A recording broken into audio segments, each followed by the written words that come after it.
Hi guys. So I'm standing talking to you underneath our only plum tree. As you can see, the weather this year has been an unusual year for the plums as well. The tree has fruited like crazy, but it's dropped almost all its leaves before it's dropped the plums. So we've harvested a good many plums from the tree, but as you can see, there's still lots and lots there. And they're all ripe. They just need harvesting and processing. But as always, it's a time issue because, you know, we've also got our pear trees and then everything else we're doing. Now, speaking of time, today I'm going to be doing a hell of a lot of hedge trimming because I've got some really busy days coming up at work, which means I won't be able to get around to it much. So I'm going to be doing a lot of hedge trimming ready so that all the goat feed is up together for the next few days so I don't have to do any. And we're also going to be mowing all the lawns, which takes a considerable amount of time, and it seems like an awful thing to complain about, and I'm certainly not complaining, but you can see the difference. This is one of our lawns here that's not mowed, and then behind me is another one that is. So they do need doing, and as you can hear, either my wife or my daughter are on the lawnmower as we speak and going around doing that. So it's a pleasurable job. We love doing it, but it is a little bit time consuming. So recently I've been speaking to you about our plans for the autumn and winter for our bigger animals, and I think I've kind of made my mind up. This is that bough off the pear tree that came down and landed conveniently in our compost bed. You can see this tree, even though the pears aren't ripe yet, we've harvested quite a few to ripen indoors, but again, there's just so many on there. I'm just going to sit down and talk to you for a sec about some conclusions that I've made for our animals. So I've decided that we are definitely going to get our billy goat, our male goat, in the next week or two. We've started looking, and there's such little choice compared to usual. Usually it'd be really easy for me to find a milking breed billy goat fairly locally, and we'd have a choice of 2 or 3. But as it stands right this moment, there's only one. I'll show you a picture of him. That's all I've got because I've just found him online at the moment. Haven't been able to find any others, but I'll keep looking because he's not perfect, but he will do. And I've also dug out this book that I bought a little while ago. Now, it was highly recommended to me. You can see my intentions when I bought the book.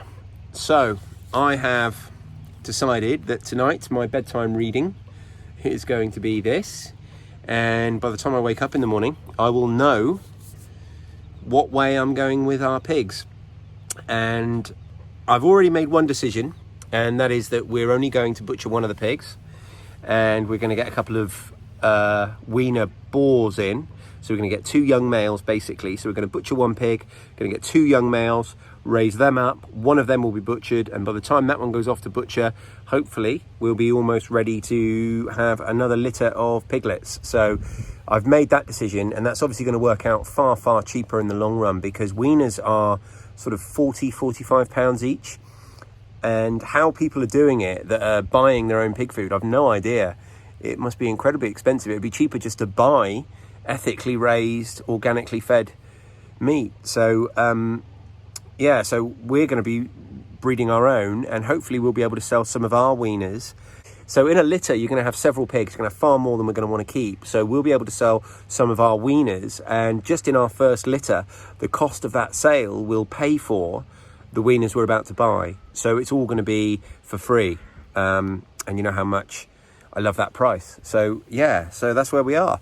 Now I'm going to go and get on with my hedge trimming, and I'll catch up with you guys in a bit. Some hedge trimming, and we're trimming the tops of these hedges here. They really are a bit too high. They're higher than makes it easy to trim. I did this bit which extends around the corner a couple of days ago, and the goats have eaten that. So they've got the trimming from this hedge behind me here, which will be today's food.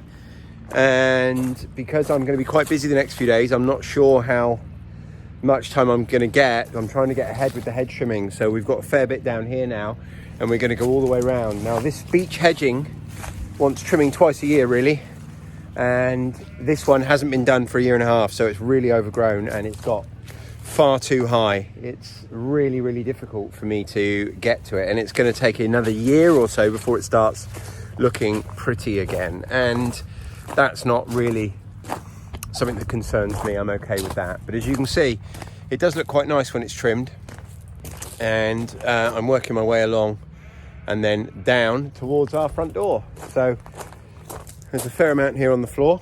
We've probably got enough for a couple of days already, but I'm going to carry on. I'm using this rickety old ladder. Do not follow me for health and safety tips. There's someone else you need to follow for those. I'm using this rickety old ladder, and yeah, I got to come to this end and around, and it's the tops really that are the time consuming bit. So this is going to take me another couple of hours at least, I would think. So my girls have got their dinner. I've got the battle wounds to prove it every time I trim the top of those hedges.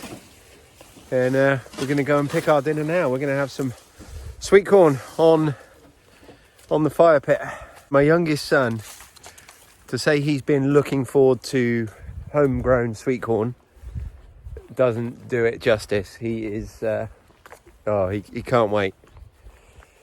Can't wait. And the thing is with sweet corn's one of those, there's lots of produce, but sweet corn is one of the produce that particularly makes a huge difference growing it yourself, because the second you pick it, literally the second you pick it, the sugars that are in it start turning to starch.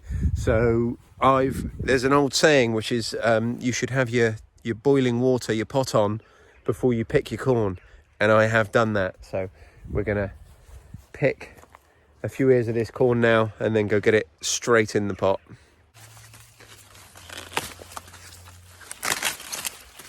So most of the cobs aren't quite ready yet, so we just picked the 3, which is one each for us boys. My daughter has braces, so she can't eat it off the cob at the moment, and my wife's not the hugest fan, so it's just one each for me and my sons cooked on the fire. Brief interlude. We found something with the mower. Ta-da! The post whacker. So I'm very glad I didn't buy a new one, but there it is. Case closed, mystery solved, cliffhanger concluded. It was in the long grass next to where we had our tent. Remember me saying we packed our tent up for the winter? And it was in the long grass that had grown around where the guy ropes were. There she blows. Do it. I'm just going to eat both. My son bought a pogo stick at a car boot sale today, and we've all just been sat here by the fire eating our sweet corn, and every single one of us has been practicing on the pogo stick. We've all been sat out here playing pogo stick, all of us, every single one of us, all 3 children, myself and my superhero wife, and time has just ticked on. So we're probably not, I'm probably not going to get anything else done today, so we're going to sign off and speak to you tomorrow. You got that, son? Cucumber. From? Garden. How much? A lot.